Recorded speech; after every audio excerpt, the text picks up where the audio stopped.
Assalamualaikum warahmatullahi wabarakatuh. Di sini saya perwakilan dari kelompok 4 yang terdiri dari saya sendiri, Aprilia Sriwijaya Lestari, Gavin Juliasvani, dan yang terakhir Rani Intan Nuraini. Assalamualaikum warahmatullahi wabarakatuh. Perkenalkan, nama saya Rani Intan Nuraini. Saya dari kelas 2 Ilkom.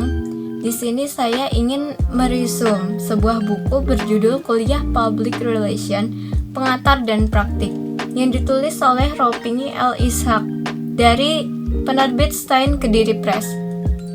Di chapter pertama ini tentang dimensi public relation.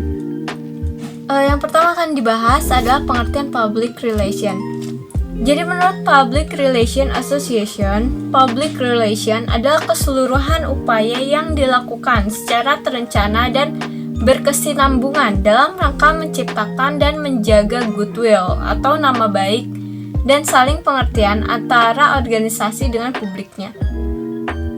Dapat ditarik kesimpulan dari pengertian tersebut tentang apa dan bagaimana public relation itu sendiri, yaitu pertama, public relation merupakan suatu seni untuk menciptakan pengertian publik yang lebih baik yang dapat memperdalam kepercayaan publik secara lebih baik atau pemberdayaan lebih tinggi terhadap suatu lembaga dan organisasi.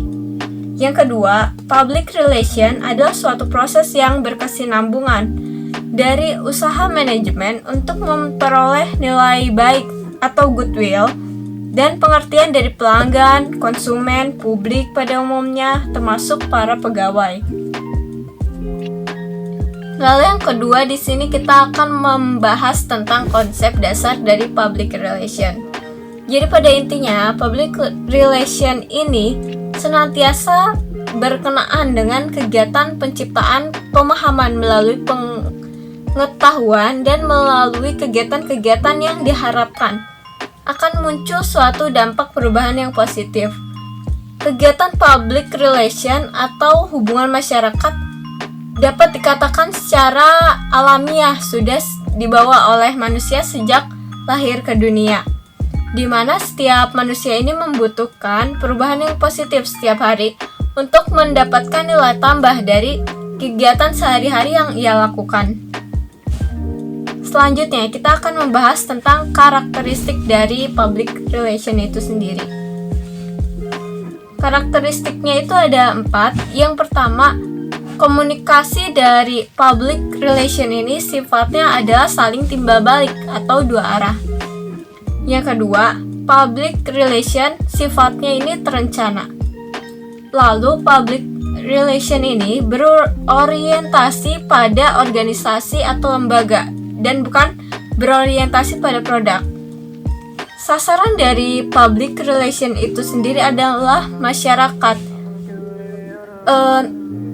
yaitu masyarakat internal dan masyarakat eksternal. Lalu selanjutnya kita akan membahas tentang peran public relation. Menurut Sam Black and Melvin L. Sharp yang mengistilahkan peran humas sebagai praktek humas, menyebutkan berbagai peran humas sebagai berikut. Ada 5 yang disebutkan. Pertama, segala sesuatu yang diperhitungkan untuk meningkatkan saling pengertian antara sebuah organisasi dengan segala sesuatu yang berhubungan dengan organisasi, baik di dalam maupun di luar organisasi. Yang kedua, saran untuk penampilan organisasi demi citranya di masyarakat. Yang ketiga, aktivitas untuk menemukan dan menghilangkan sumber-sumber salah pengertian. Yang keempat, aksi-aksi untuk memperluas bidang pengaruh suatu organisasi melalui publisitas, iklan, pameran, film, dan sebagainya. Yang kelima, segala sesuatu yang diarahkan terhadap perbaikan komunikasi antar manusia atau antar organisasi.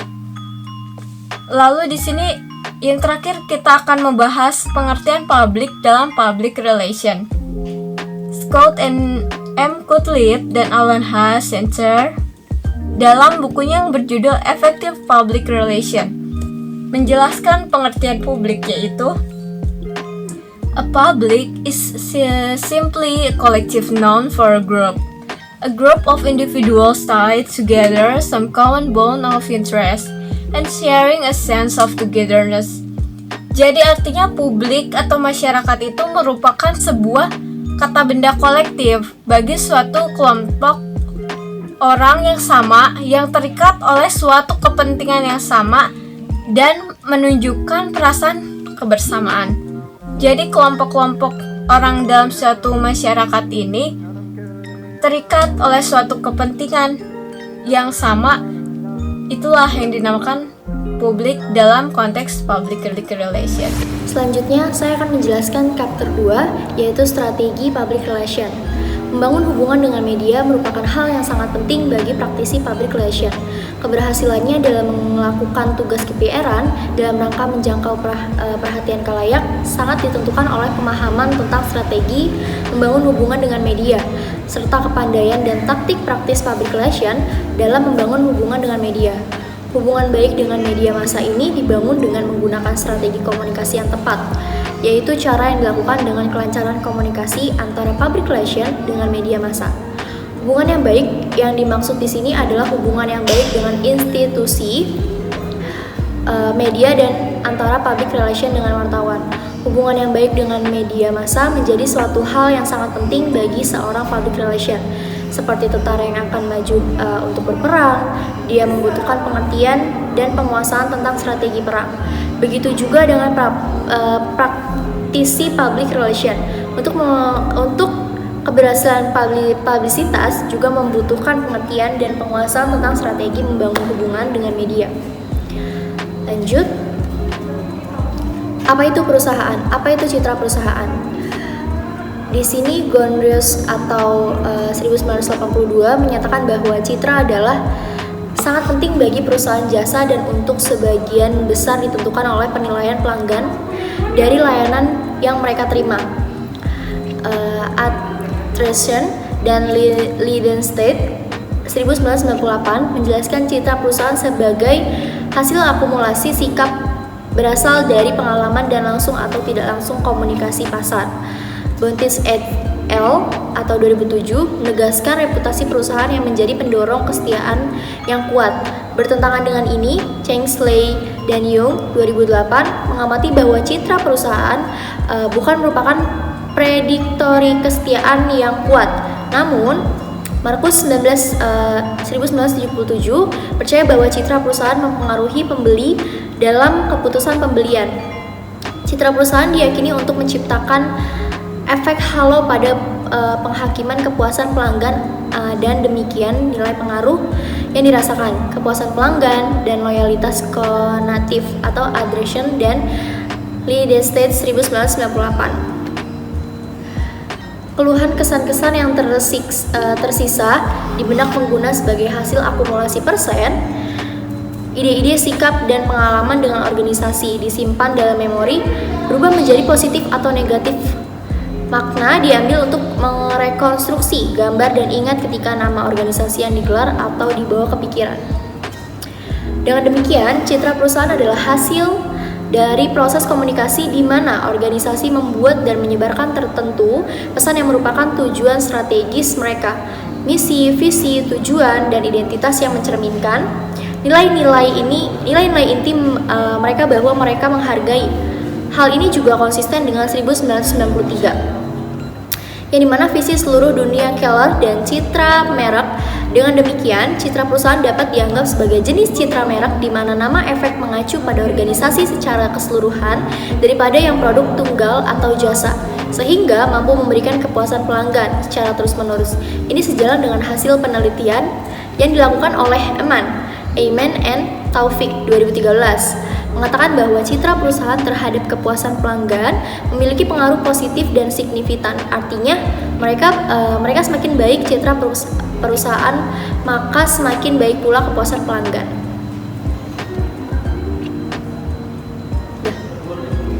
Selanjutnya, ada gambar proses terbentuknya citra perusahaan. Berdasarkan gambar proses terbentuknya citra perusahaan berlangsung pada beberapa tahapan. Pertama, objek mengetahui atau melihat atau mendengar. upaya yang dilakukan perusahaan dalam membentuk citra perusahaan. Kedua, memperhatikan upaya perusahaan tersebut. Ketiga, setelah adanya perhatian objek, mencoba memahami semua yang ada pada upaya perusahaan. Keempat, terbentuknya citra perusahaan pada objek yang kemudian tahap kelima citra perusahaan terbentuk akan menentukan perilaku objek sasaran dalam hubungan dengan perusahaan. Lanjut, upaya perusahaan sebagai sumber informasi terbentuknya citra perusahaan. Memerlukan keberadaban secara lengkap. Informasi yang lengkap dimaksud sebagai informasi yang dapat menjawab kebutuhan dengan keinginan objek sasaran. Di sini Reinhard Casali mengemukakan pemahaman yang berasal dari suatu informasi yang tidak lengkap menghasilkan citra yang tidak sempurna. Menurut Shirley Harrison 1995, informasi yang lengkap mengenal citra perusahaan meliputi 4 elemen sebagai berikut.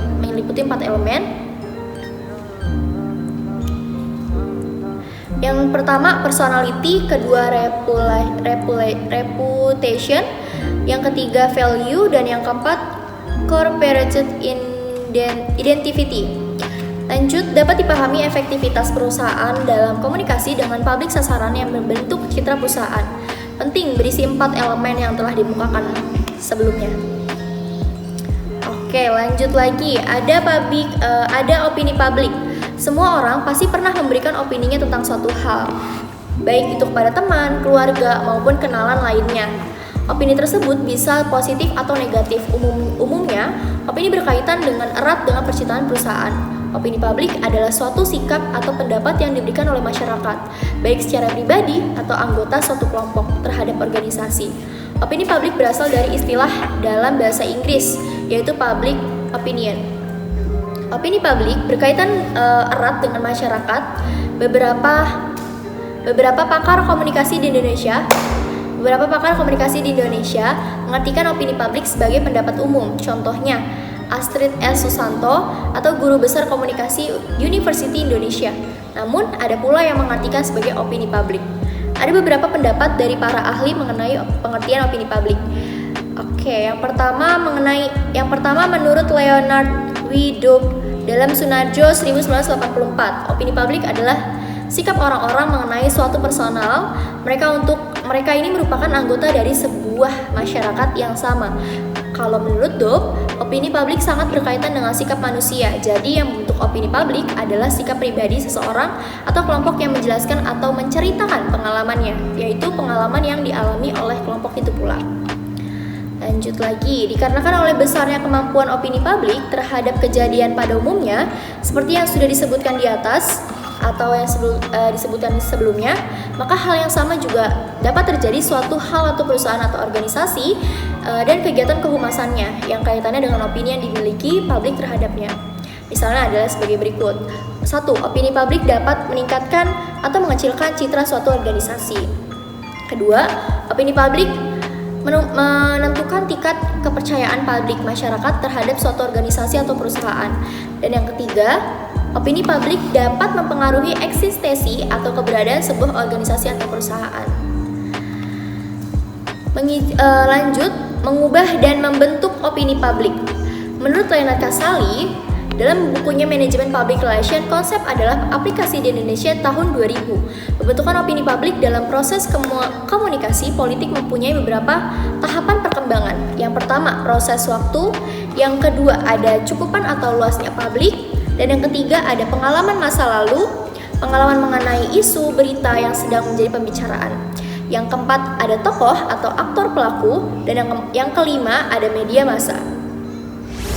Di sini saya akan menjelaskan chapter 3 mengenai media relation. Jadi media relation adalah interaksi atau hubungan yang terjalin antara suatu organisasi atau perusahaan dengan media massa, wartawan, pers, dan lain-lain. Nantinya hubungan atau relasi ini akan membawa pengaruh baik terhadap pemberitaan yang berkaitan dengan organisasi tersebut. Dalam hal hubungan masyarakat, media relation sering dikaitkan untuk menangani isu-isu negatif yang dapat menurunkan citra perusahaan. Nah, di sini ada strategi membangun hubungan dengan media. Seorang public relation akan dapat melakukan tugas-tugasnya dengan baik, termasuk dalam melakukan media relation, kalau didukung oleh strategi komunikasi yang tepat dan efektif. Sayangnya public relation seringkali mengalami kegagalan dalam melakukan media relation, bukan karena public relation tidak mengerjakan kegiatan media relation, tetapi karena public relation tidak tahu apa yang strategi dan bagaimana komunikasi dalam media relation ini. Adapun strategi komunikasi public relation dengan media menurut Sumirat dan Ardianto pada tahun 2023 adalah pertama itu by serving the media. Jadi pelayanan kepada media, strategi dengan memberikan pelayanan kepada media. Seorang public relation itu dituntut harus selalu siap memberikan pelayanan kepada media sesuai yang dibutuhkan oleh media massa tersebut. Kedua itu ada by establishing a reputation for reliability. Jadi menegakkan reputasi perusahaan agar tetap dipercaya. Nah, strategi ini dilakukan oleh public relations sebagai upaya untuk menegakkan reputasi perusahaan supaya perusahaan atau organisasi tersebut tetap dapat dipercaya. Nah, ketiga itu ada by supplying good copy. Jadi memasuk naskah informasi yang baik. Strategi dengan memasuk naskah informasi yang baik. Naskah informasi dapat dibuat dalam bentuk artikel yang berupa opini atau pendapat tentang suatu permasalahan. Nah, naskah informasi yang baik bisa diberikan berdasarkan data-data yang sebenarnya, bisa dengan foto atau gambar. Nah, terakhir itu ada by cooperation in providing material, kerjasama dalam menyediakan bahan informasi. Strategi yang dilakukan dengan kerjasama yang baik dalam menyediakan informasi yang menjadikan penekanan strategi ini adalah penghargaan yang tinggi dari seorang public relation kepada media massa, termasuk pekerja media. Maksudnya seorang public relation itu dituntut untuk menghargai media massa serta pekerja media dengan menjadikan waktu yang tepat dan menghargai kedatangan mereka. Dan ada lagi by providing pre-verification fasilitas. Jadi menyediakan fasilitas, strategi yang memikirkan fasilitas yang harus disediakan bagi pekerja media. Tujuannya adalah agar pekerja media massa merasa nyaman dalam kerja, yaitu ketika mereka melakukan liputan terhadap perusahaan tempat public relation itu berada. Nah, terus ada juga by building personal relationship with the media. Jadi membangun hubungan secara personal dengan media. Strategi ini merupakan strategi yang dilakukan dengan membangun hubungan secara personal antara public relation dengan media massa. Nah, selanjutnya itu ada bentuk-bentuk kegiatan media relation. Nah, jadi media relation dalam kesehariannya seorang praktisi public relation memang dituntut untuk menjaga hubungan baik dengan publiknya. Begitu pula hubungan dengan publik eksternalnya. Dalam hal ini adalah media atau pers. Nah, mengingat pentingnya berhubungan dengan media, pada kesempatan kali ini saya akan membahas mengenai bentuk-bentuk kegiatan media relation. Nah, jadi pertama itu bentuk hubungan media dan pers. Menurut Frank Jeffkins, bentuk kegiatan hubungan dengan media dapat dilakukan melalui kontak pribadi, pelayanan informasi atau berita, dan terakhir itu antisipasi kemungkinan darurat. Nah, apa sih maksudnya kontak pribadi? Pelaksanaan hubungan media tergantung apa dan bagaimana kontak pribadi dengan kedua belah pihak dan dalam menjamin sebuah hubungan informal. Kedua juga pelayanan informasi atau berita. Jadi pemberitaan informasi, publikasi, dan berita baik tertulis maupun cetak maupun terekam. Nah, selanjutnya ada antisipasi kemungkinan darurat. Antisipasi permintaan menarik darurat di pihak untuk wawancara, konfirmasi, dan lain-lain. Nah, bentuk kegiatan dengan medianya sendiri itu ada bentuk kegiatan formal dan informal. Bentuk kegiatan formal itu seperti resepsi pers dan press gathering, kunjungan pers, peliputan acara, siaran pers, konversi pers, dan informal itu seperti keterangan pers atau wawancara pers. Nah, selanjutnya itu kita akan membahas fungsi media relation. Apa sih sebenarnya fungsi media relation ini? Pertama itu membangun reputasi dan citra positif. Nah, kedua juga meningkatkan profil perusahaan. Ketiga juga meningkatkan brand awareness. Keempat itu sarana mengukur reputasi dan brand awareness-nya itu. Dan selanjutnya itu ada solusi saat krisis komunikasi. Selanjutnya meningkatkan kepercayaan publik. Lalu itu 7 ada membangun relasi yang lebih luas. 8 meningkatkan kredibilitas organisasi. 9 mengontrol informasi. 10 meningkatkan peluang investor baru. Terus juga menarik pelanggan baru, meraih slot pemberitaan, kemudahan dalam akses media massa, peluang evaluasi organisasi perusahaan, sarana feedback dari masyarakat. Nah, jadi itu adalah fungsi dari media relation yang cukup banyak dampaknya ke perusahaan. Nah, selanjutnya itu ada gimana sih cara penulisan press release yang benar. Nah, supaya press release yang kalian buat bisa memenuhi klasifikasi bisa diterbitkan pada media massa, nah kita harus memiliki metode penyusunan press release yang baik dan benar. Pertama itu, pikirkan serta cari intisari berita dulu atau pesan dasarnya. Jadi sebelum menyusun naskah press release, yang harus kita lakukan pertama itu memikirkan serta memastikan intisari dari informasi yang hendak kita sampaikan. Nah, jadi kedua, terus juga pakai tata cara piramida terbalik. Sehabis kalian sukses memastikan tema, judul, serta subjudul, nah selanjutnya kita itu harus menyusun press release dengan tata cara piramida terbalik. Bisa jadi kalian sudah tidak awam dengan kata piramida terbalik ini. Jadi semacam penyusunan postingan feature, kalian pula memakai tata cara piramida terbalik. Nah, selanjutnya itu pakai faktor 5W plus 1H. Jadi dalam penulisan media massa atau surat kabar, faktor 5W plus 1H ini sangat berguna dalam mengatakan informasi dengan tepat dan benar. Jadi 5W plus 1H ini adalah patokan dasar dalam menyusun berita. Yang diantara itu ada what, apa, ialah informasi yang hendak kalian sampaikan; when, kapan aktivitas yang berlangsung; who, siapa yang mengadakan aktivitas tersebut; where, di mana; why, mengapa; dan how, bagaimana. Nah, selanjutnya itu pakai ilustrasi yang menarik. Jadi pemakaian ilustrasi yang menarik dalam press release bertujuan untuk meningkatkan rasa keingintahuan pembaca atas rilis kalian. Selanjutnya itu ada jalani pengecekan ulang, konfirmasi, serta pengiriman berita. Jadi kita cek dulu press release yang kita buat, kita lihat apakah ada yang salah ketik atau yang lainnya. Terakhir itu ada public relation dan media. Jadi public relation atau kerap disebut PR telah mengalami perkembangan yang cukup signifikan di Indonesia. Keberadaan dan perannya dalam organisasi di Indonesia telah membuat public relation menjadi salah satu aspek manajemen yang diperhitungkan. Nah, di Indonesia sendiri tuh public relation itu telah muncul pada 1950-an. Nah, perkembangan itu diikuti dengan perkembangan politik dan kondisi kenegaraan pada waktu itu. Nah, public relation itu merupakan industri yang terus berkembang mengikuti zaman. Dalam menyampaikan pesan-pesannya, public relation akan membutuhkan media atau saluran. Kemunculan media baru yang menawarkan berbagai kemudahan dalam berkomunikasi merupakan salah satunya. Keberadaan sosial media telah menjadi salah satu aspek yang tidak dapat dipisahkan dari kehidupan manusia saat ini. Hingga Januari 2018 saja terdapat 3.996 miliar pengguna aktif sosial media.